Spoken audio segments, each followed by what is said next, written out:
তো তাদের দাবি মাজারগুলা বন্ধ করে দাও, তাদের দাবি খানকাগুলা অফ করে দাও, তাদের দাবি হচ্ছে মাজারগুলা ভেঙে মাটির সাথে মিশিয়ে দাও।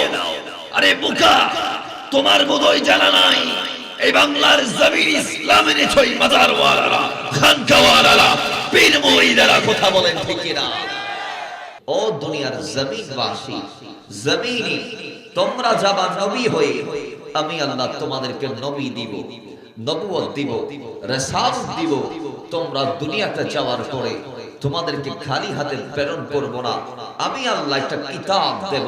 ওই কিতাবের কথাগুলো যখন হিকমত তথা প্রজ্ঞার সাথে উম্মতের মাঝে রিপ্রেজেন্ট করবা, তখন আমি আল্লাহ তোমাদের জবানের দাম এমন ভাবে বাড়িয়ে দেব যে তোমাদের কথা শুনে উম্মতরা জীবন চেঞ্জ করার সিদ্ধান্ত নিয়ে ফেলবে। বাপ দাদার দেওয়া ধর্মকে তোমাদের কথাই তালাক দিয়ে ফেলবে।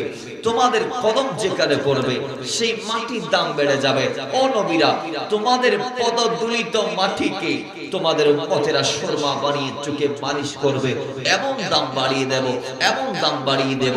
ওই টাইমে সুম্মা জাআকুম রাসূলুম মুসাদ্দিকুন লিমা মাআকুম লাতুমিনুন্না বিহি ওয়া লা তানসুরুন্না। বলে ওই টাইমে যদি তোমরা নবী আমারটাকে পেয়ে যাও, আখেরি নবী যদি চলে আসে, তো নিজের ধর্মটাকে বাদ দিয়ে আমার নবীর উপর কলমা পড়ে মুসলমান হবা আর গোলাম হয়ে নবীকে সাহায্য করবা। নবীর আলোচনা তো আসমানে হয়েছে, আদম আর ওয়াতে হয়েছে, জান্নাতে হয়েছে, জমিনও হয়েছে, হচ্ছে, হবে। আমার ভাইরা, ওই নবীর তারিফ করে, ওই নবীর ইজ্জত আবরুর চর্চা করে আমরা নবীর দাম বাড়াচ্ছি না, বরং দাম আমাদেরটা বাড়াচ্ছি। কেন? শায়ের বলছেন, তারিফ जो मैं करता हूँ खैरुल अनाम की और इज्जत बुलंद होती है मेरी कलाम की। নবীর শান পড়লে নবীর শান বাড়ে না, শান আমাদেরটা বেড়ে যায়। যেমন সিদ্দিক আকবর ছিলেন তো সবাই, দাম বেড়েছে কেন? নবীকে চেনার কারণে। সুবহানাল্লাহ।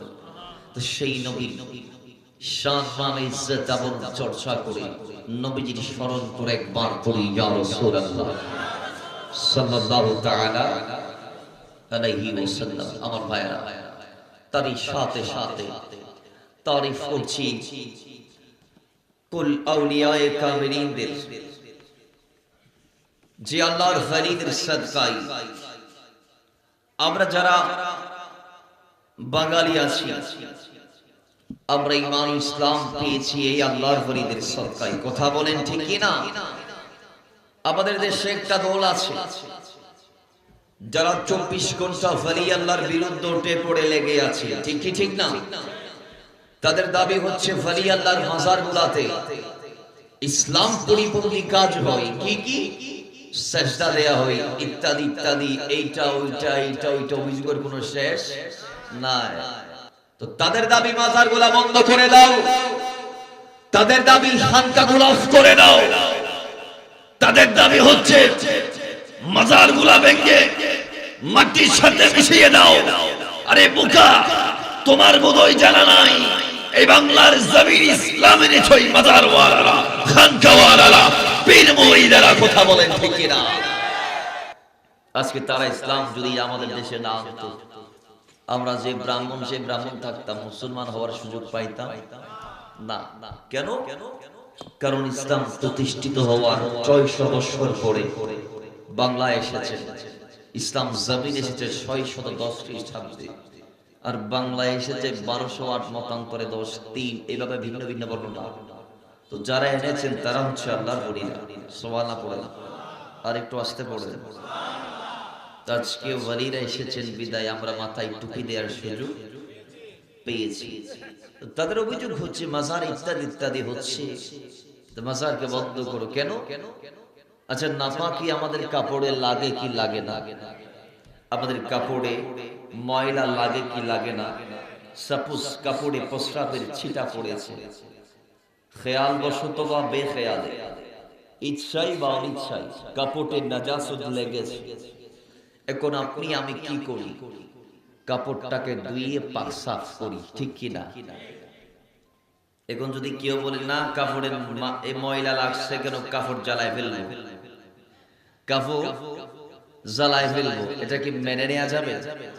সেম দ্যাট মাজারে যদি ইসলাম পরিপন্থী কোনো কাজ হয়, আমরা সেগুলাকে ঘাত করব, মাজার ওয়ালাকে নয়। কথা বলেন ঠিক কি না? আল্লাহ সমজদার ওয়াফাদারদেরকে বোঝার তৌফিক দান করুন। আরেকটু আসতে পড়েন আমার ভাইরা। আবার ফার্স্ট বিষয় হচ্ছে মেরাজুন নবী। মেরাজুন নবী, আল্লাহ পাক তার হাবিবে পাককে মেরাজ দান করলেন। মেরাজকে তিনটা ভাগে ভাগ করা হয়েছে। রাসূল যে মেরাজে যাচ্ছেন, ভ্রমণের সূচনা হয়েছে হারামে মক্কা থেকে, ঠিক কি না? জোরে বলে আমার ভাইয়েরা, রাসূলুল্লাহ মেরাজে যাবে। এই মেরাজকে তিনটা ভাগে ভাগ করা হয়েছে। এক ভাগ হচ্ছে মসজিদুল হারাম থেকে মসজিদ আকসা পর্যন্ত, যেটাকে আসরা বলা হয়। কোরআনে পাক যেটার স্বীকৃতি দিয়েছে, এটাকে আল্লাহর জমিনে যদি কেউ স্বীকার করে সে কাফের হয়ে যাবে। কথা বলেন ঠিক কি না? দুই নম্বর মেরাজ, দ্বিতীয় তাবাকাত হচ্ছে মসজিদ আকসা থেকে সপ্তম আসমান, ওইটাকে মেরাজ বলা হয়, যেটা হাদিসে মুতাওয়াতির এবং খবরে ওয়াহিদ দ্বারা সাব্যস্ত। আর সেই সপ্তম আসমান থেকে উপরে আলা ইলিন হয়ে লামকান পর্যন্ত খুদা নিজে দেখা দিয়েছেন, এটাকে বলা হয় ইরাজ। চিৎকার মেরে পড়েন না সুবহানাল্লাহ। আরেকটু জোরে বলেন। আমার ভাইরা, আল্লাহ পাক নবীকে নিয়ে গেলেন, আল্লাহ তার হাবিবকে দাওয়াত দিলেন, লামকানের মধ্যে নিয়ে গেলেন। আল্লাহ তার হাবিবের সামনে ওপেন হয়ে গেলেন। পুরো সৃষ্টি জগতের সবাই যে আল্লাহকে দেখার জন্য পাগল পড়া ছিল। আপনারা জানেন মুসা কালিমুল্লাহ আল্লাহর এই জমিনের মধ্যে তিনি এমন একজন পয়গম্বর যিনি খোদার সাথে ডাইরেক্ট কথা বলতো। সুবহানাল্লাহ। আল্লাহ পাক বলেছে, ওয়া কাল্লামাল্লাহু মুসা তাকলিমা। সুবহানাল্লাহ।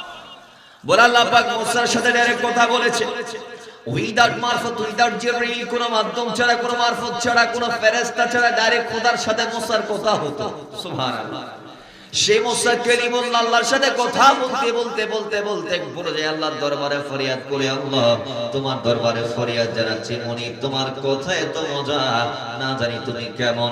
আল্লাহ তোমার কথা এত জমিল, না জানি তুমি কত জমিল। আল্লাহ আমার মন চাই তোমারে দেখবো। রব্বি আরিনি উনজুর ইলাইক, আল্লাহ আমারে দেখা দাও, আমি তোমারে দেখতে চাই। আল্লাহ বলে, মুসা লান তারানি, আমাকে দেখা যাবে না, আমাকে দেখা যাবে না, আমাকে দেখার সেই যোগ্যতা তুমি মুসার ভিতর নাই। জোরে বলে